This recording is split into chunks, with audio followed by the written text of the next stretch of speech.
Hello and welcome. I'm Jane Hamburger. I'm the president of the League of Women Voters of Larimer County, not for women only. So, we're so glad to have you all here. It's my pleasure to welcome you and to welcome you to an extraordinary monthly meeting. I want to especially include and welcome our Zoom audience, along with you in person audience, a combined audience of 228 people who have come to hear you. And they're all interested in Camille's story the story of a Black mother's garden. So thank you for joining us. Let me tell you a little bit about the League. I understand there's quite a few of you here who are not members, but there's always the wannabes, right? The League is a nonpartisan organization. We do not support any political party or candidate. However, we are political. Teams of us, and we are the largest league in Colorado. There's about 270 of us, and we divide ourselves into teams to educate and advocate on positions we have carefully studied and adopted over our 104 years history. And on Valentine's Day, we'll be 104 years old. So, for example, of our teams, tonight's program is sponsored by our Environmental Action Team and its Pollinator Habitat Group. It's a very busy group, busy as bees. The positions that guide us to environmental action are in the broad natural resources category. If you had time to visit the tables around the room, you would see just some of our other teams who are active in Larimer County in Colorado. With our voter services team, they're at the back to register you and to find out more and get educated about the process. Colorado has the gold standard for the voting process, so it's worth the study and worth participating in for a lot of reasons. You can join at our membership tables, and they're at the back, where you can find your interest in teams of government and election reform, a team of international relations, one for natural resources, and social policy. And that's divided into several teams, such as our healthcare team, civil liberties, news access and literacy, and affordable housing. By the door, we are over here. We are offering you the choice as you leave to sign the petition that would place on the ballot for a Colorado Constitution amendment to protect the right to an abortion in Colorado. So you can sign and they'll be there to take your signature. We have lots of volunteer leaguers to thank tonight. Kathy Marr and Kathy Wilson, FC Public Media, and Jory Kramer, who handled the technology for us and for our hybrid presentation. You know, this is not an easy process, this hybrid process. And so we studied, and Kathy went to one of the places that advertised they teach you how to do hybrid meetings, and they couldn't get it to work. So so we're kind of glad that it seems to be working tonight. We haven't heard from them, so. We have lots of volunteer leagues to thank tonight. And in addition to Kathy, the Kathys and FC Public Media and Jory Kramer, we'd like to thank Vicki McLean, who is our retiring Environmental Action Team leader. And we'd also like to acknowledge with respect and appreciation that the land we are on today is the traditional and the territory of the Arapaho, Cheyenne, Ute nations and peoples. We recognize the indigenous people as original stewards of this land. As these words of acknowledgement are spoken and heard, the ties these nations have to their traditional homelands are appreciated, and we're glad to be here and be stewards of the land. And a huge thank you to our pollinator habitat leader and the board's DEI and outreach coordinator, Cindy Lena Felter. Yeah. Cindy had the inspiration for tonight's presentation and the planning abilities to make it happen. And look at you all. You made it and found a chair, and we have refreshments. That's great. Cindy, it's just a great job. So here to tell you about tonight and our special guest is Cindy. Thank you for coming. Thank you to the Zoomers, and stay tuned. It's going to be great.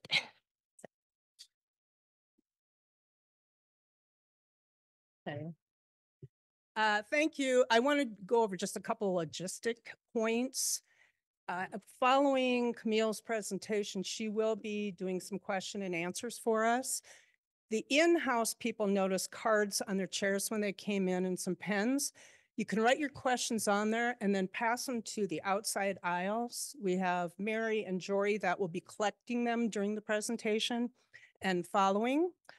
For our virtual audience, please include your questions in the chat room. And we have a chat wrangler on site that's going to pick up your questions, so we will be able to hear from you as well.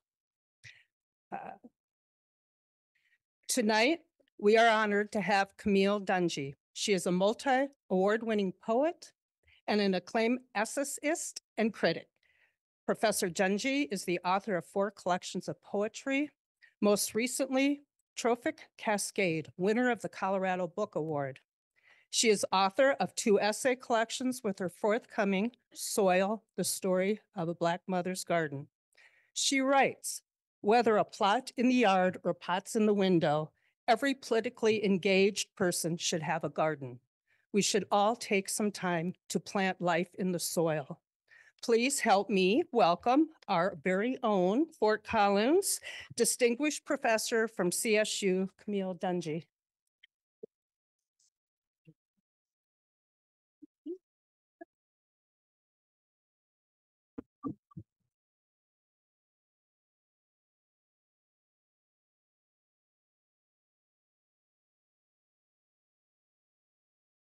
Thank you so much. Thank you for that introduction. Thank you, everybody who came out tonight and all of you on Zoom. This is an interesting experience, I have to say, because writing this book, just scribbling ferociously in little 20-minute segments while I was homeschooling my daughter during the pandemic,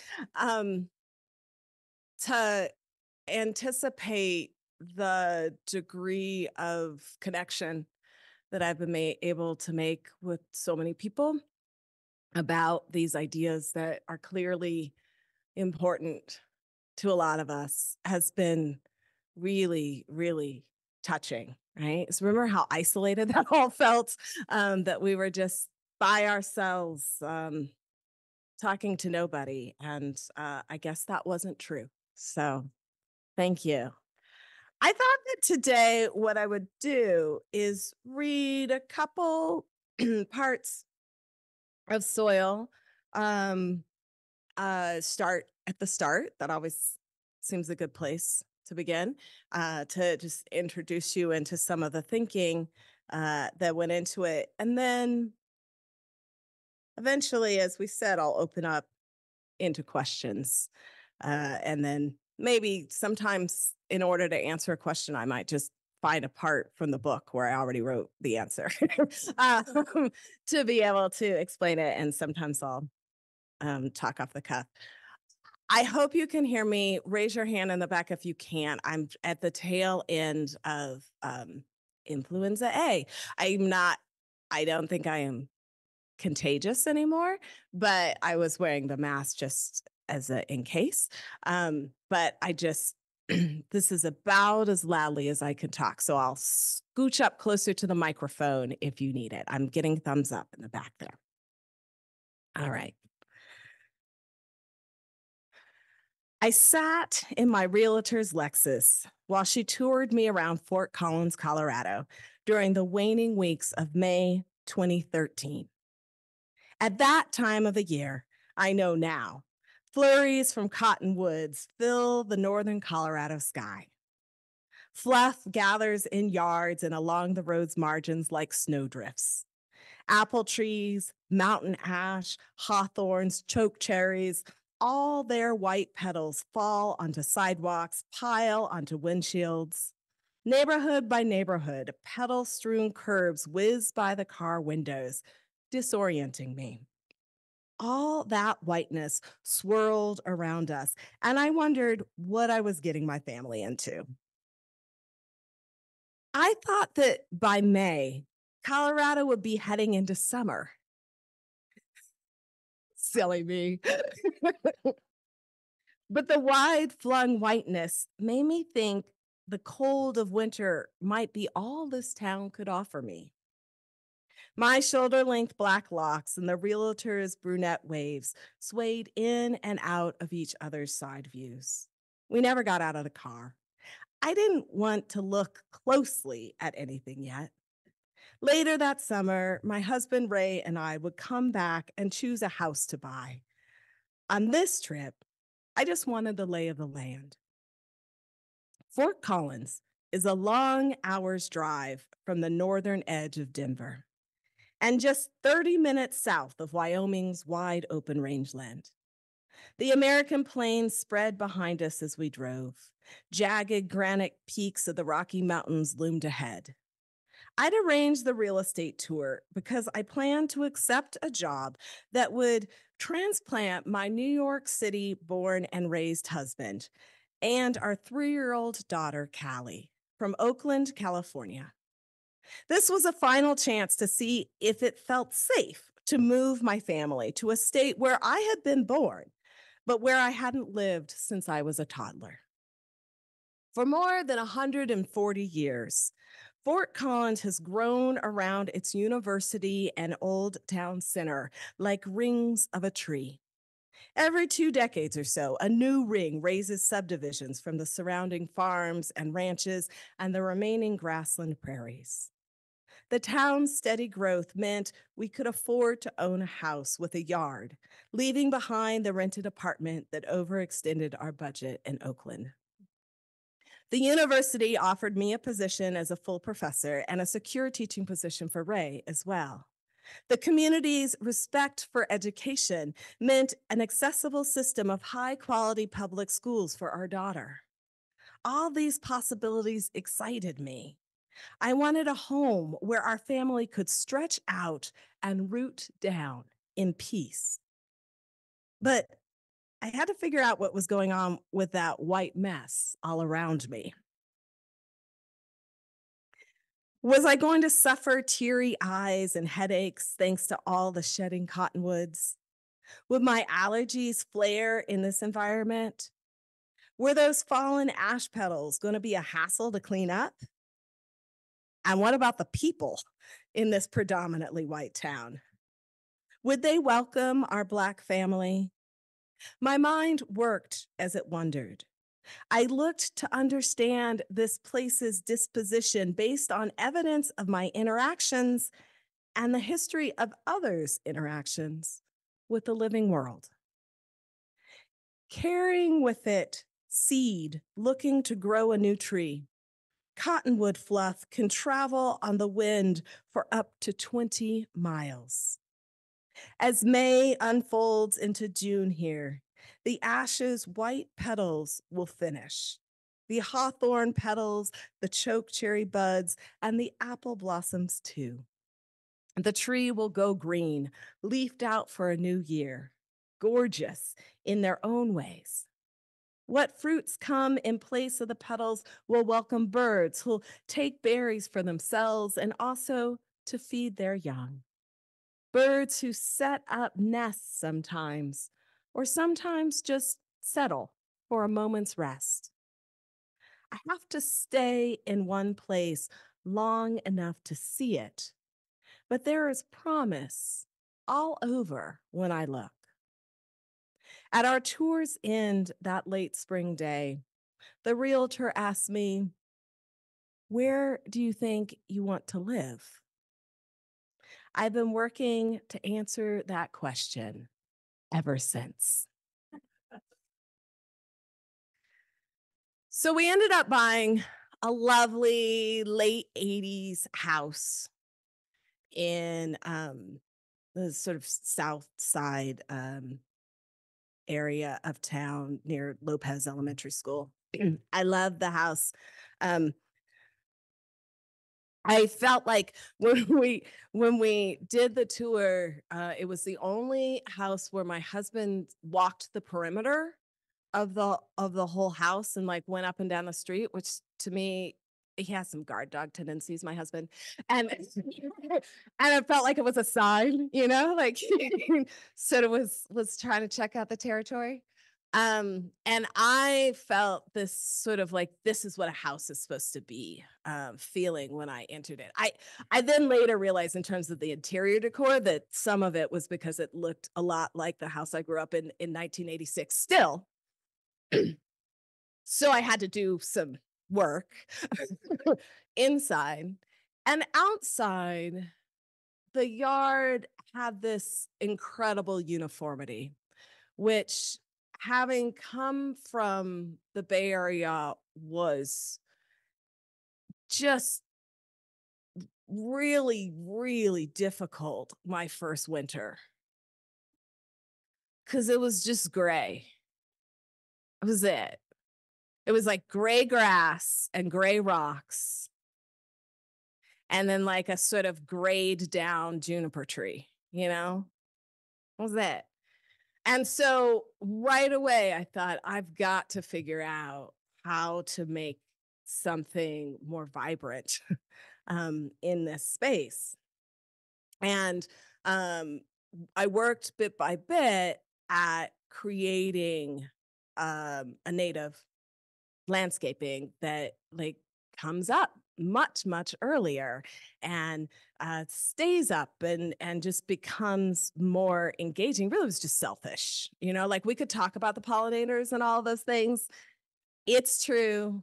I'm glad I'm helping them, but I was just gonna die from boredom looking out at that landscape all the time.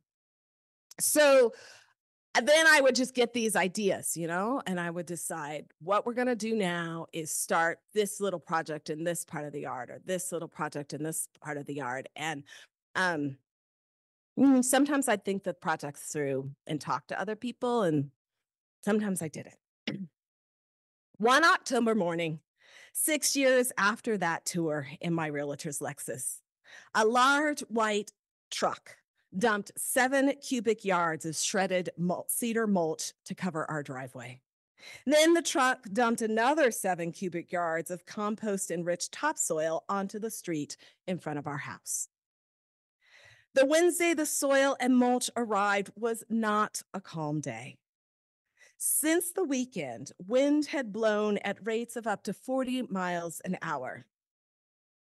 Drastic weather changes here kick up a barometric fuss. The night before, our house shook in gusts more than once.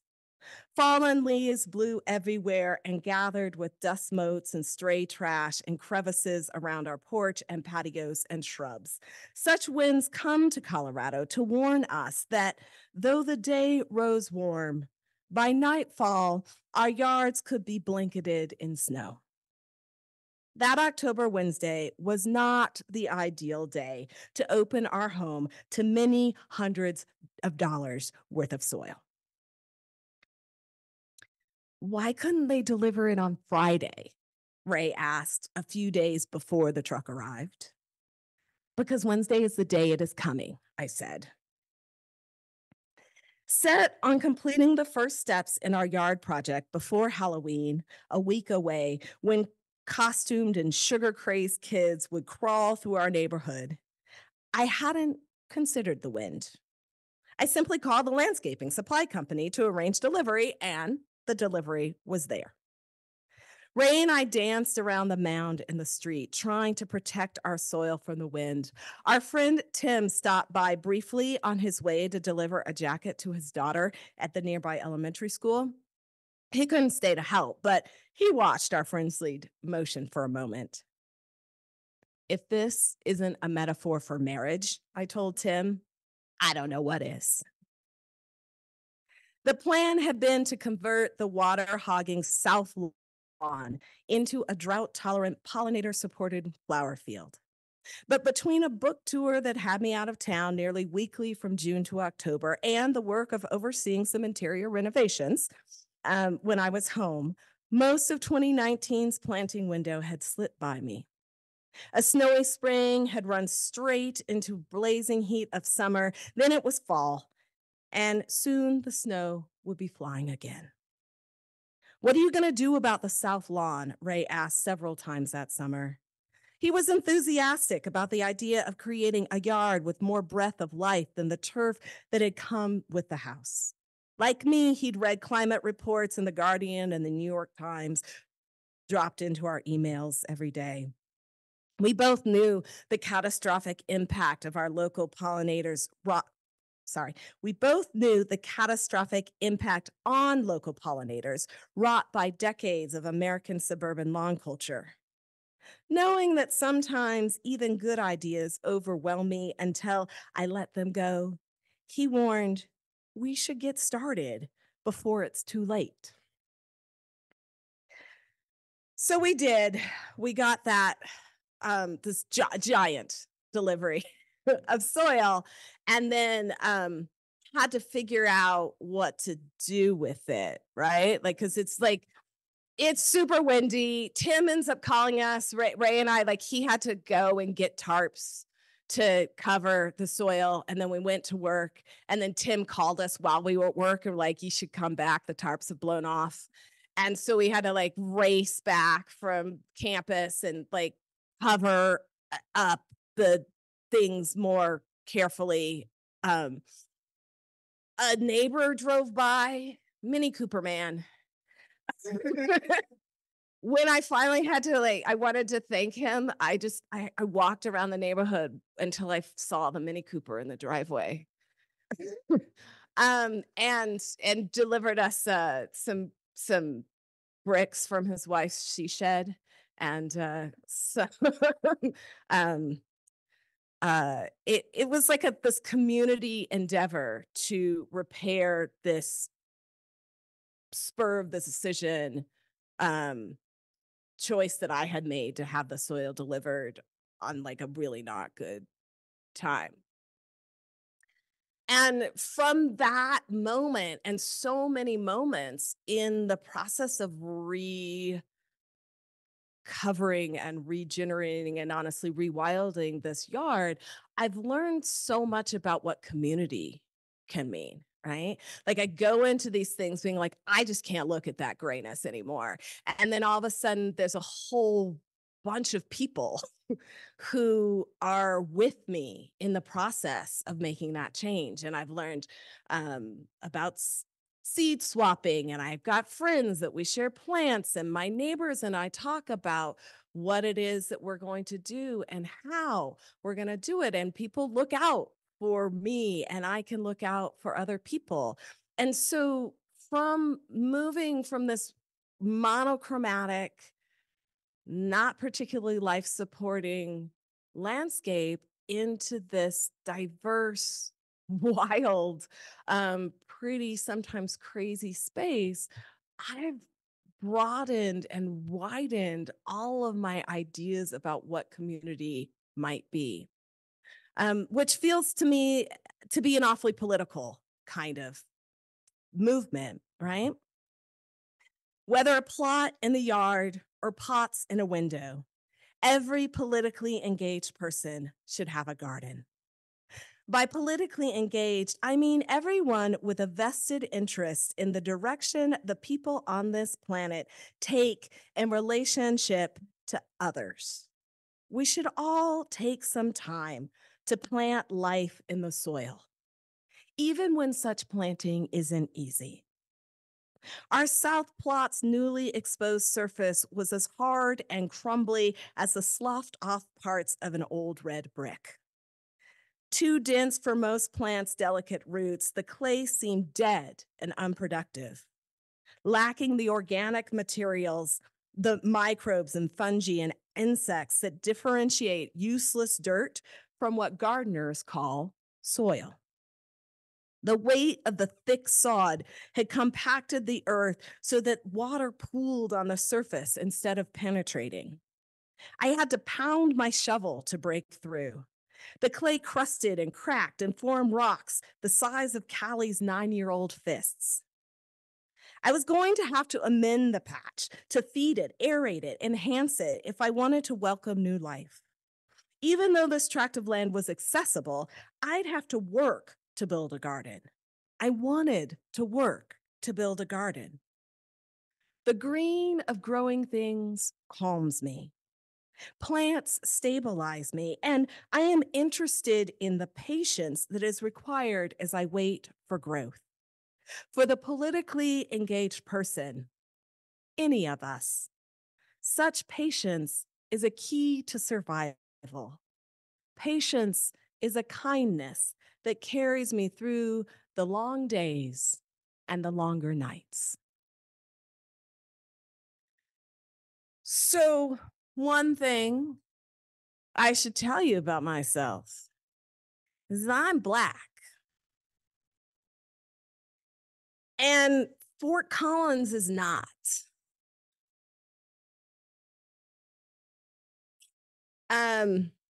At the time of writing Soil, the census data said that Fort Collins was like 1.2%. I love this phrase in the official census data, 1.2% African American alone, which I know that that alone means like racially specific, but also 1.2% can feel kind of alone sometimes. And like as metrics, you know, to help understand what that seems. Anytime my husband goes out cycling, he's a long distance cyclist, and people say, "I think I saw," and he's like, "You saw me then." You know, like if you think you saw me on the trail, you saw me. That was me.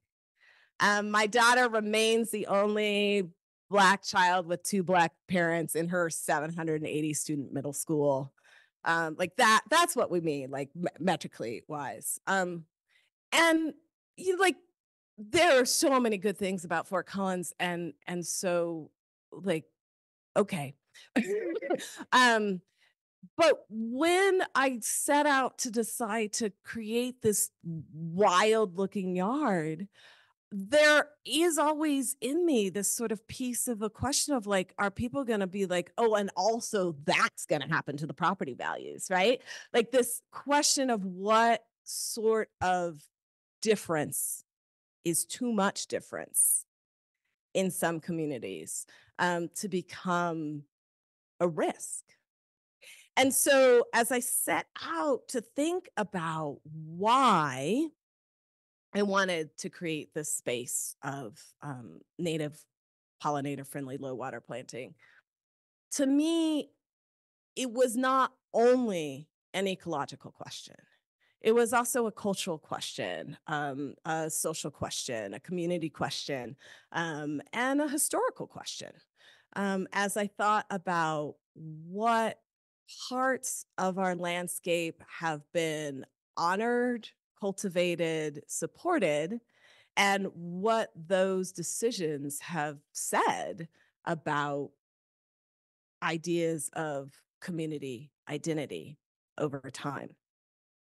So I'm going to flip a little bit to the back of the book and read a little bit about the sunflower,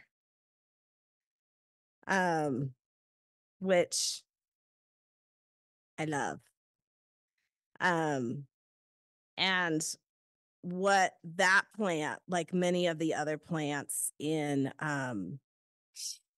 in this book have taught me about ideas of belonging and being at home and who and how we call a place home. Okay. My daughter and I are from the American West. I love this place. But we no more belong here than Gene Autry, who sang so convincingly about a home on the range while misnaming bison, one of the key drivers of this landscape's current shape. Bison live here. Bison, not buffalo. Cape buffalo or Sincerus kaffir, which have like these swooping helmet horns, or the other buffalo that are on the African continent. The Cape buffalo or the African continent, and then there's a bubulus in South Asia. But as with indigenous American people being labeled Indians, because the Europeans who encountered this hemisphere thought that they had landed in Asia, calling bison buffalo reveals America's often brutal roots in misguided trade. The word buffalo comes from the French word for an animal that produces beef, boeuf. I'm sorry for my French. So violent to name a being not for how it lives, but for how we consume it. The roaming antelope Autry sang about also don't exist here. Though they resemble gazelles and elands from the African continent's Antilopenae subfamily, the animals we call antelopes are actually pronghorns, a species found exclusively in North America. Pronghorns have lived on this continent in the West since the early Pleistocene. They can run faster than 60 miles an hour, much faster than any living predator found in North America today. Scientists believe that Antilope capria americana developed their astonishing speed to outrun the American cheetah of the extinct genus Myricina. Why did I decide that I needed to write all of the Latin words? When I recorded the audiobook, there was a producer there who with a cue guide for all these things that this geeky girl who just knew it from reading it, all of a sudden I had to say it out loud in recording, but I'm just going to skip it this time. So that American cheetah roamed this continent before the Holocene. The scholar John A. Byers says that that what we see in pronghorns is a modern day behavior responding to ghosts of predators past. And I wanted to read that because I think a lot about the ways that the histories of this space still affects what grows here, how it grows here, how we treat it, so that we're all really sometimes responding to the ghosts of predators past.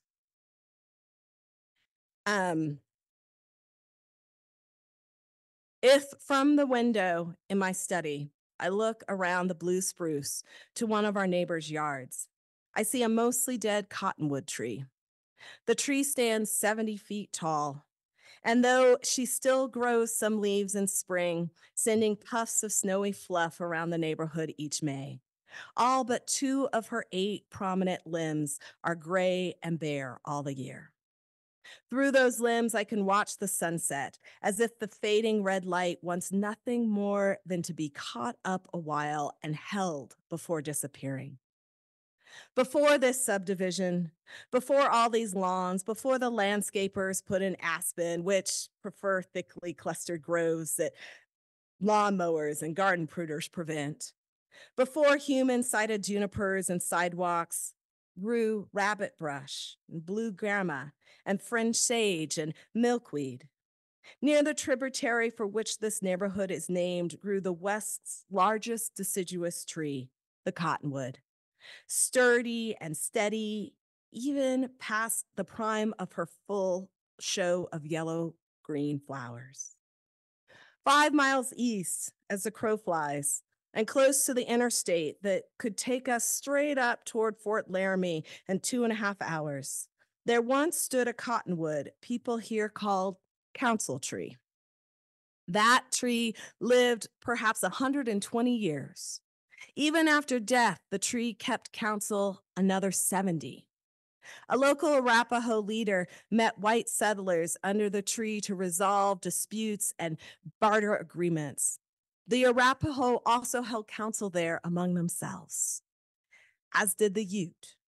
Even after the forced removal of the Ute and the Arapaho, whose people lived in this region more than 100 centuries, the tree stood in that place until a fire in the 1950s. In 2008, developers built a shopping center nearby with a Target and a Sprouts and a library and restaurants and a Lowe's and a shoe store and a Sephora and a Staples. The road we used to get there, council tree. History will be kind to me, Winston Churchill said, for I intend to write it.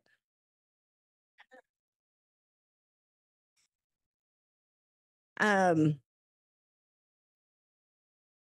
his essay, My Adventures as a Social Poet, Langston Hughes writes, poets who write mostly about love, roses and moonlight, sunsets and snow, must lead a very quiet life. Seldom, I imagine, does their poetry get them into difficulties. Beauty and lyricism are really related to another world, to ivory towers, to your head in the clouds, free floating off the earth. I love those Colorado clouds. Like cotton balls some days, gone the next. Some days gathered near the Front Range peak, so I can't tell where the mountains end and the clouds begin. One thing always leads into another here. The westward expansion had been in full effect for decades before Colorado became a state. Prospectors found gold here, the Guggenheims found silver. Seeking wealth in the region, more and more people from elsewhere arrived. Their arrival introduced more and more broken and annulled treaties, altering and imperiling the lives of more and more of the region's original inhabitants, humans, animals, and plants alike. The size of the territory encompassing what would become Colorado shrank and shrank, each time changing names. Louisiana Territory, Jefferson Territory, Wyoming Territory, Kansas Territory, Colorado Territory. New states squared off around it, officially adding their populations and land masses to the United States. I like to think of my birth state as expansive and welcoming. When it was finally ratified in 1876, lawmen wrote the state's constitution in English, Spanish, and German, offering welcome to many men of European ancestry. But one of the reasons it took so long for Colorado to earn its statehood is that the territorial government repeatedly presented articles of constitution to Congress that withheld from Black men, mulatto men, and Native men the right to vote or serve on a jury. Even after the nation ratified the 13th and 14th Amendments, granting the full rights of citizenship to any man born or naturalized in the United States, 3 times, leaders of the Colorado Territory tried to create a state where men like my husband, my father, Langston Hughes, could serve on no jury, could cast no vote. I am not always sure that I belong in Colorado. Though I have my little plot of land that I love, I am nothing but a settler in this state, and not always a welcome one. I try to reinstate some of the life that the land once knew. Its roses and moonlight, sunsets and snow.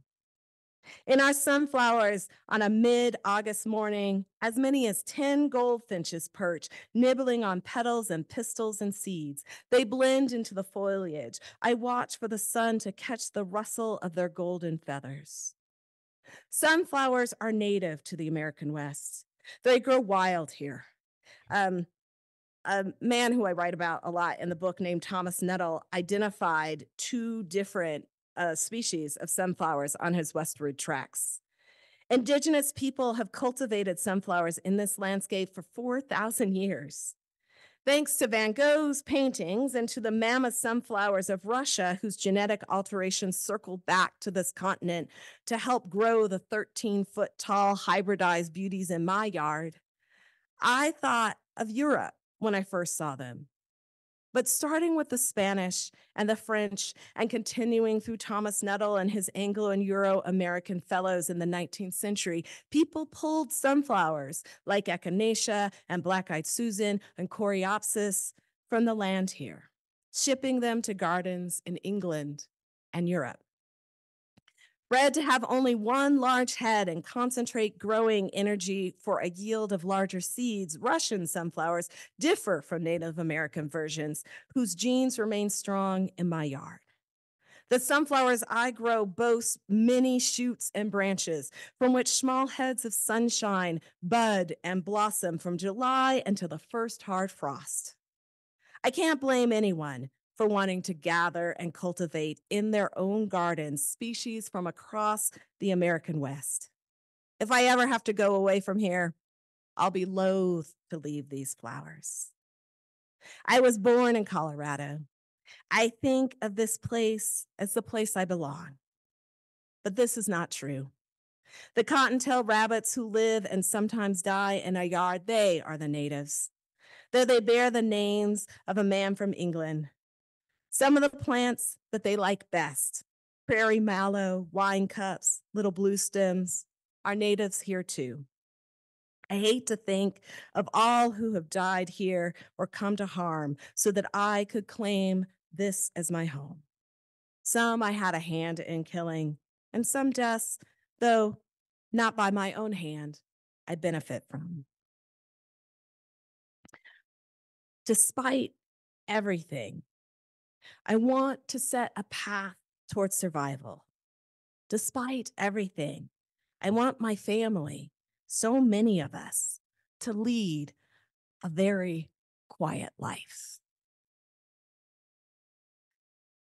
So I think I want to read a poem, open up a little bit. Got a little dark there. But I think that this is the thing that happens throughout this book. And it's the thing that happens with me as I'm sort of digging in that soil. Like I like see all this possibility and this hope, and then I turn and I see other things that we're working to try to alleviate, to create quiet lives for others. So at one point I asked myself why I was writing a whole book about my garden, and this poem was my answer. Let grow more winter fat, wine cup, western wild rose. So little open prairie left, little waves of blue stem, little fuzzy tongue penstemon. Quieter the golden current, nodding onion, quieter now as well. Only a few clusters of Colorado butterfly plant still yawn into the night. Where there once was prairie, a few remaining fireflies abstract themselves over roads and concrete paths. Prairie wants to stretch full out again and sigh. Purple prairie clover, prairie zinnia, prairie dropseed nodding into solidago. Bee balm brushing rabbit brush. Prairie once. Prairie once, prairie once.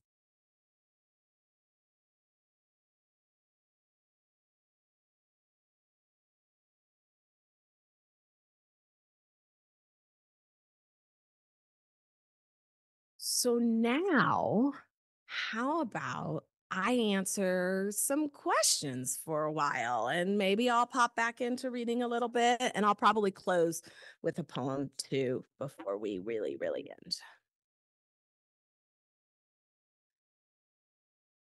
We have questions already. I'm going to have, she's grabbing, I have one from your virtual audience tonight. Hi, virtual audience. Yeah. When dealing with our clay soil, what is your recipe for added organic matter, type, and sand? Do you remove soil, mix, and add back, or just dig into the soil? That is a great question. So I started this project in the fall, I guess the fall of 2014, like the first, like when it cooled down again after we've been here for a while. And I started with just a tiny little um railroad tie size plot in the grass. So I there were railroad ties left over from the old owners, and I just made a square in the yard. And then I made this lasagna method that was supposed to, because the internet told me, um, it was supposed to kill the grass underneath. Do that.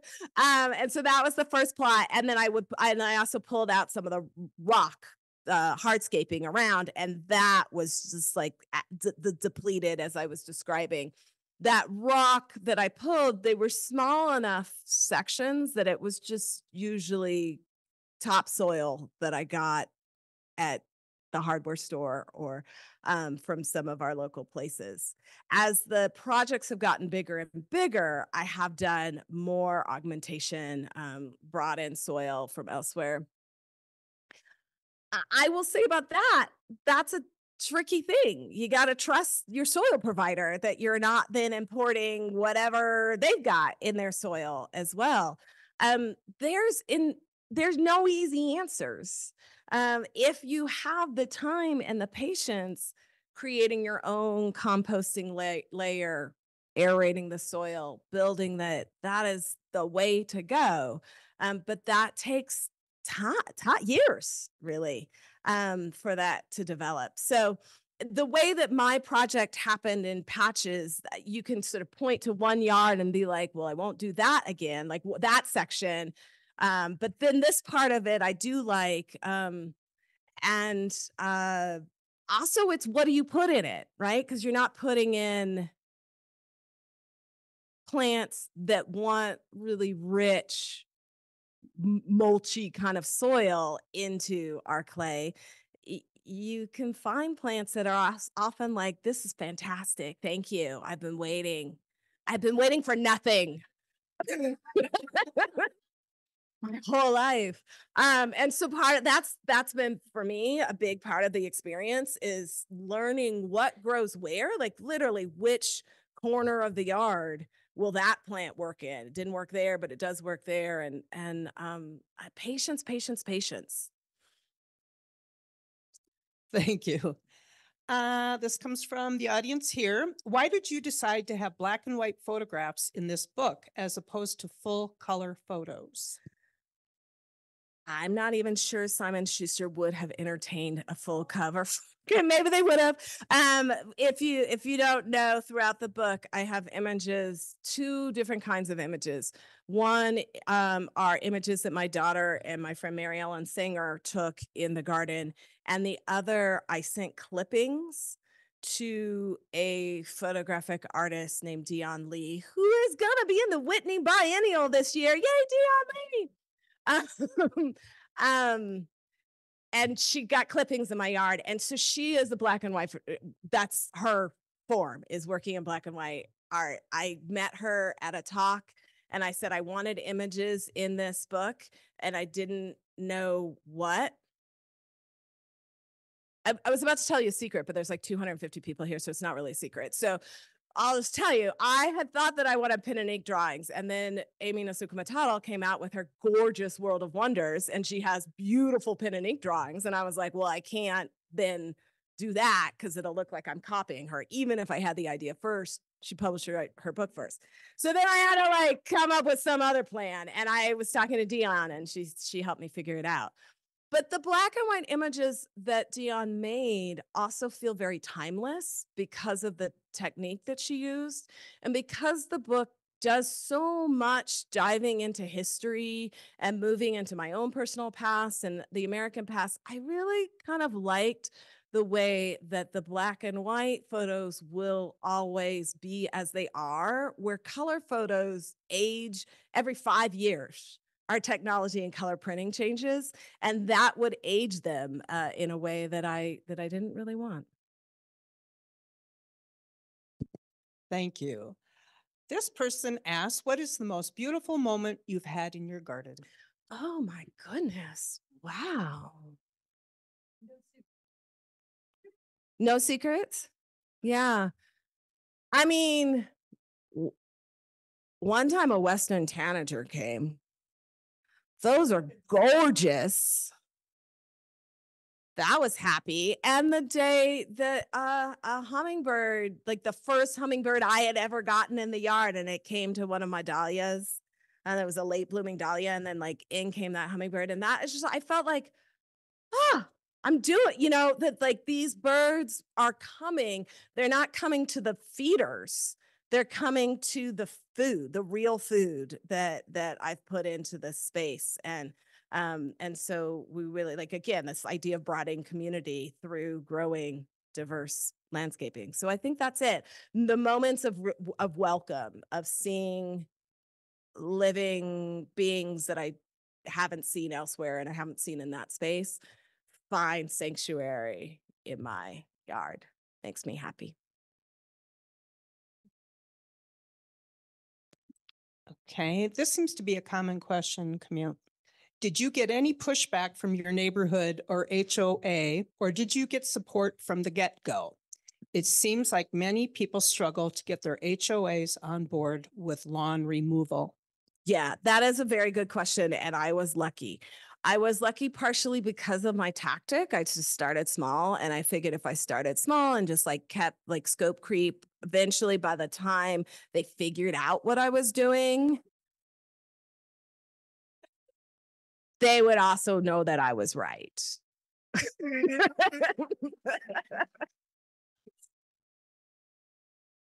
So that seemed to work because in the time of my doing that work, the HOA wiped their non-standard landscaping prohibition, and the city of Fort Collins has become really, really vocal in their support of xeriscaping and pollinator friendly gardens and such.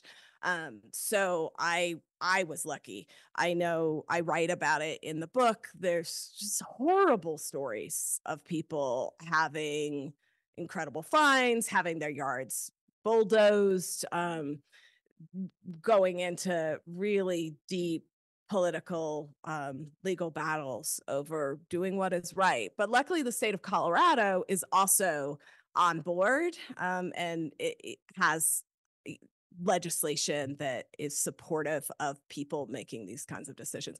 Because like, wait, this is the water issue, right? Among other things, like there's the pollinator issue, there's the water issue, there's all these reasons that this is really the only way to go. But I'll also tell you this, which some of you probably know, native gardening is the lazy person solution to gardening.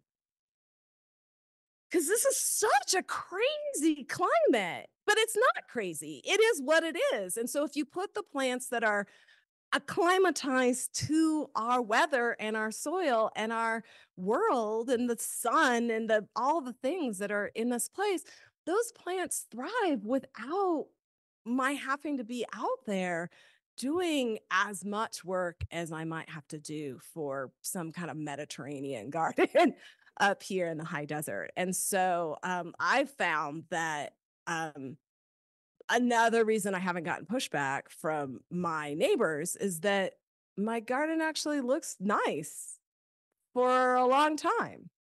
And it's pleasant to see. And so once it comes in, because native gardens do have like a really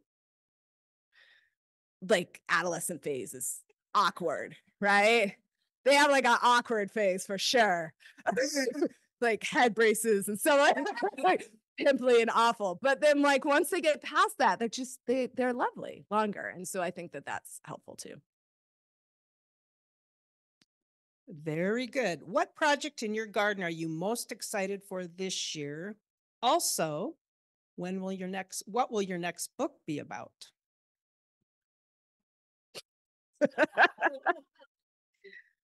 I'm actually finishing up another book of poetry, which is largely about the intersection between that larger idea of political thinking that I'm talking about, political thinking, which has to do with having a vested interest in the direction of the relationships of lives on this planet, and non-human greater than human life and family. So that's the next book that I'm finishing up. Soil will be out in paperback in May, and there is I have a new afterword in it, and there's an extended Q&A also. So I was working on that a lot in the fall. My garden is the project that I'm in right now is that we've pulled all of the remaining bluegrass and put in buffalo and blue grama, and it's in the awkward phase. So but like what I'm doing right now is like a lot of it is really just, so much of this is just learning how to see differently, learning how to see beauty differently, learning how to see growth, learning how to like gauge patience in a different way. And so I know I walked out today, I was like, can I like do the rototiller and put the seed down yet? But I know all the little critters are still sleeping under the leaves, so I can't do that yet. Like I gotta hold myself back too. This is a great question. Do you have a favorite resource to recommend for someone new to gardening who would like to start a garden? Well, right here in this room, at the back of the room, there are some incredible resources here.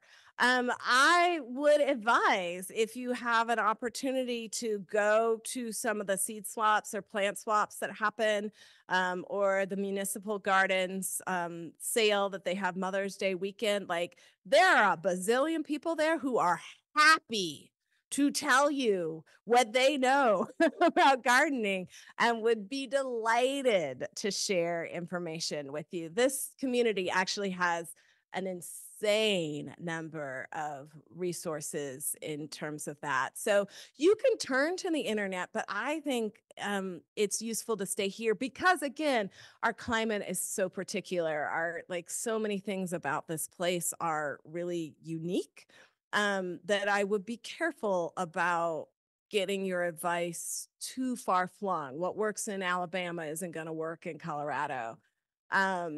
And similarly, I would be really careful. This was a cautionary tale that I can tell you. When you start buying plants and buying seed, don't just buy the wildflower packet, because it's not necessarily meant for us. You will often sometimes introduce into your garden things that are noxious, aggressive spreaders in our climate that aren't in others. And so just be really mindful. Use your local resources of people who know what works here and what doesn't. Yes.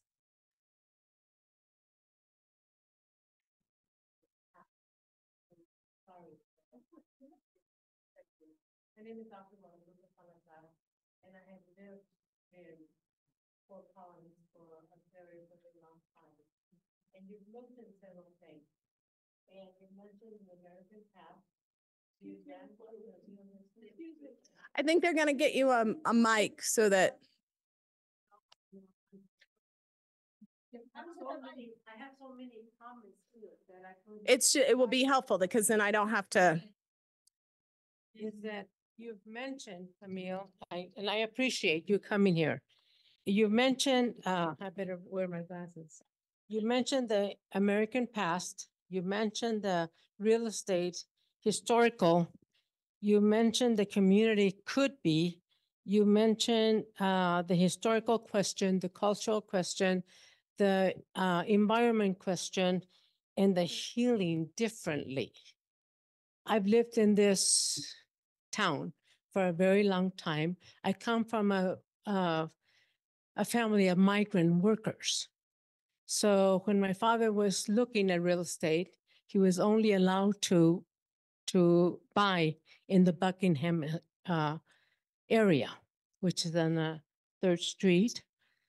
Although we love the soil, we've planted several times, and yet it's been very difficult for the healing process. So as you were talking, there's a lot of things that came to my mind, hurtful things that I resonate with, I reflect with.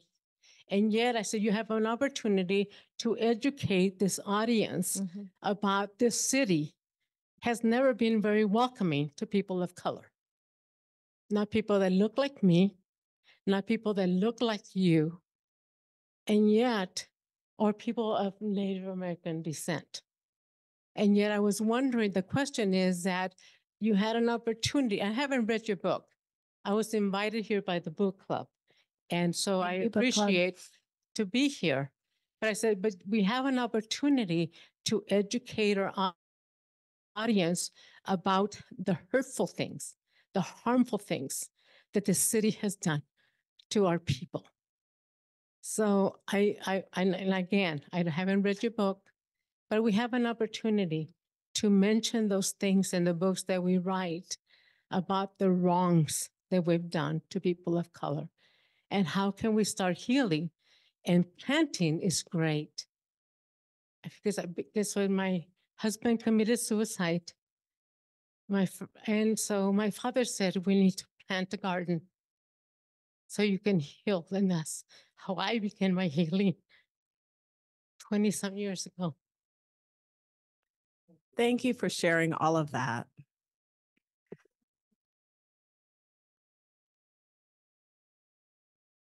Thank you for coming. Thank you for sharing all of that. Throughout this book, I write about stories like that. Those stories of redlining, the stories of the reasons and the ways that systemic, both cultural and legal segregatory practices have really changed who can feel at home in these landscapes.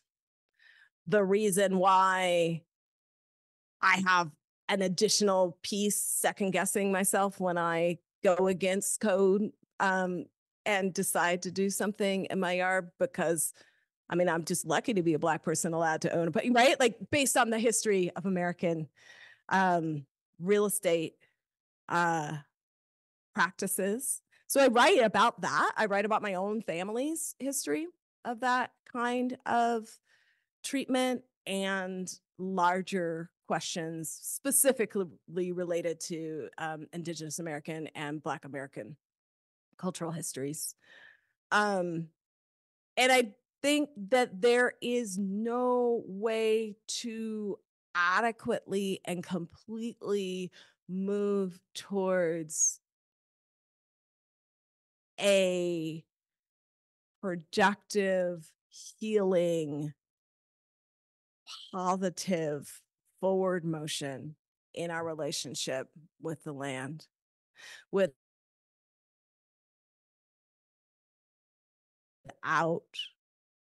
awareness of history and our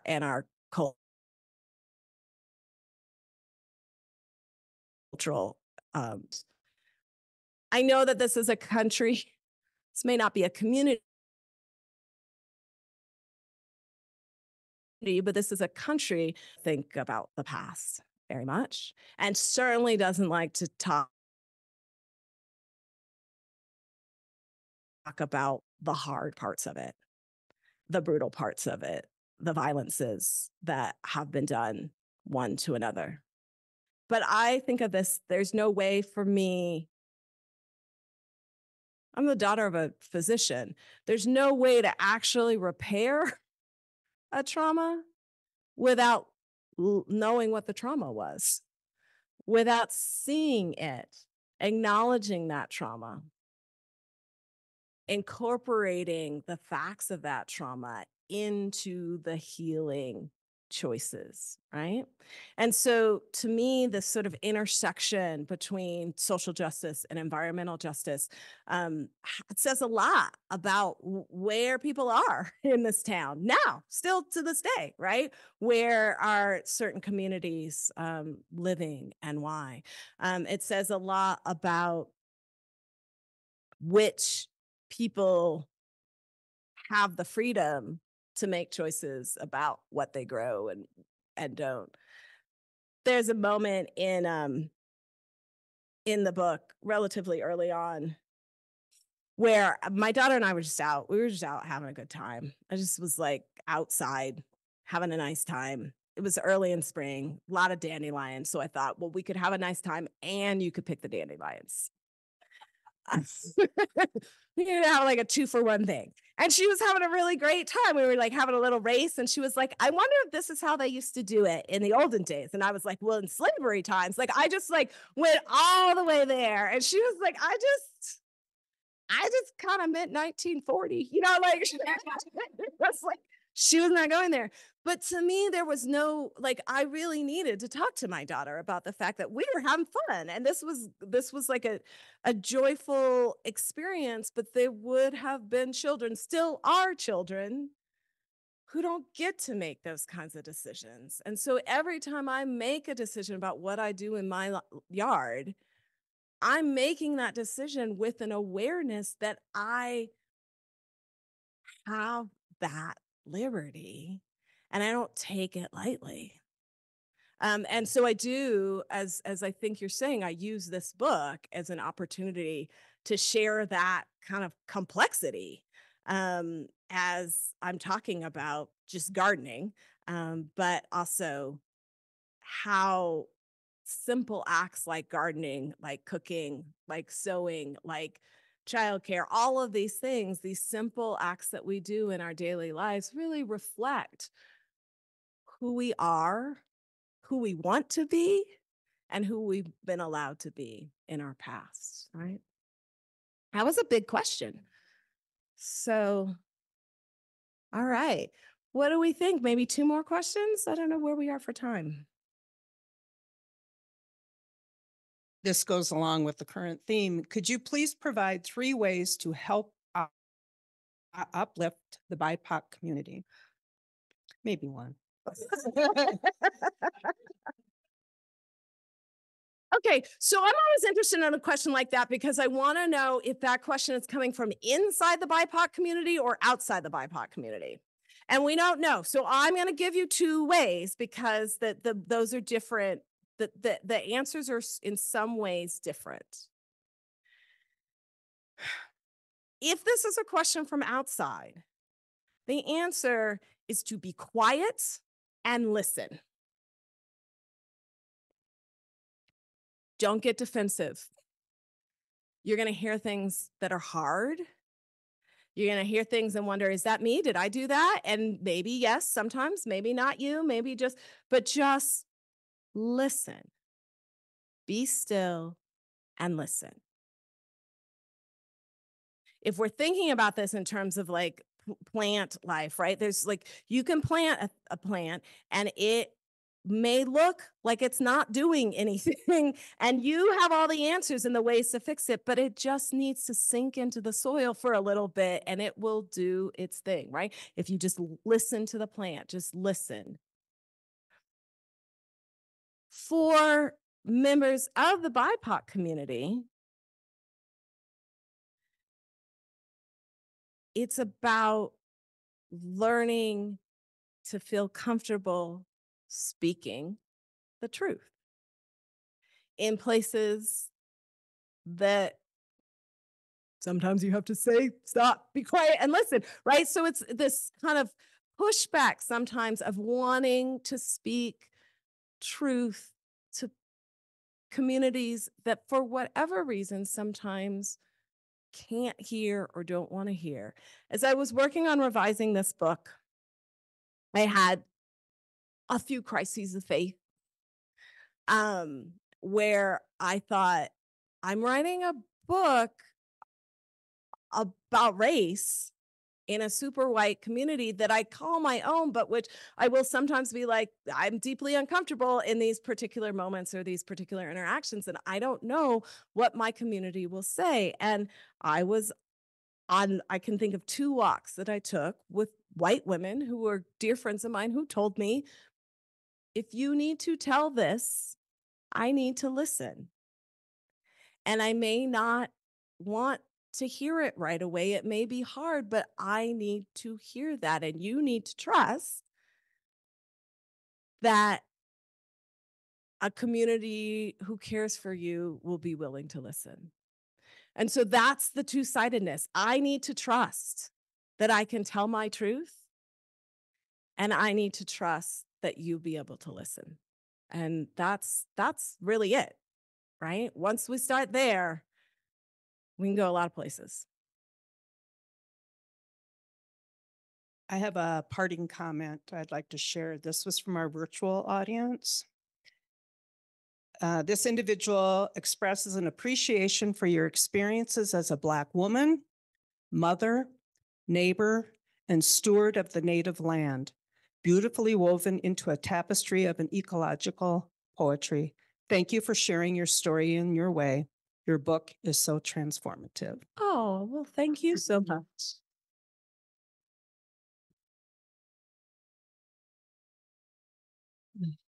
So can I read one last poem before we end? And I'll tell you just a little piece. This is like, we're in 2020. I left out all the part about like a lot of the part about the mothering stuff in the reading because I wanted to kind of focus on Northern Colorado a little bit more. But a lot of this book, as I said, was written during the pandemic, like the height of the pandemic. I was home. I was supposed to write a book about my garden, and but it was not going to be this book.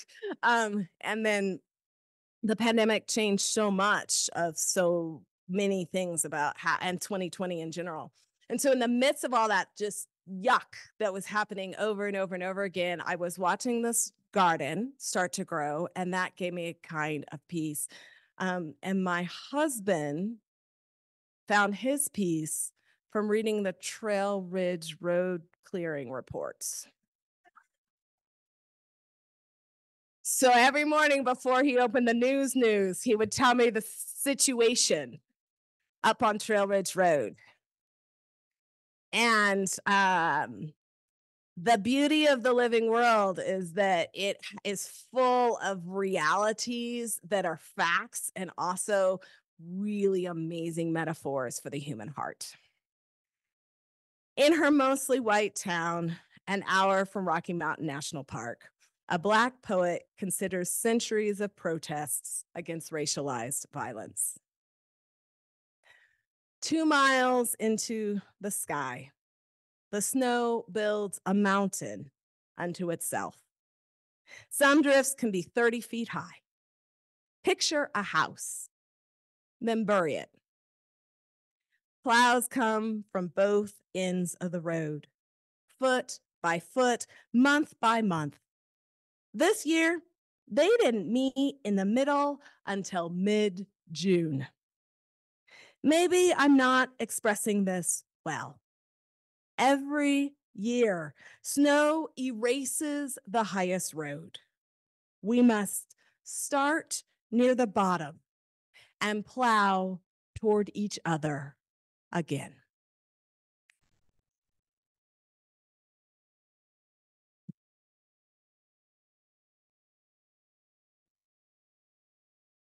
Okay. We're going to say goodnight to our virtual friends. Bye, everyone. But Old Firehouse Books would be happy to get you a copy of Soil. Yeah. Virtual friends. Virtual friends, yes. Camille will be sticking around to sign some books. She'll be at this table back here. Be aware of the number of you and respectful so everybody can get a turn. And thank you again very much. Thank you, everybody.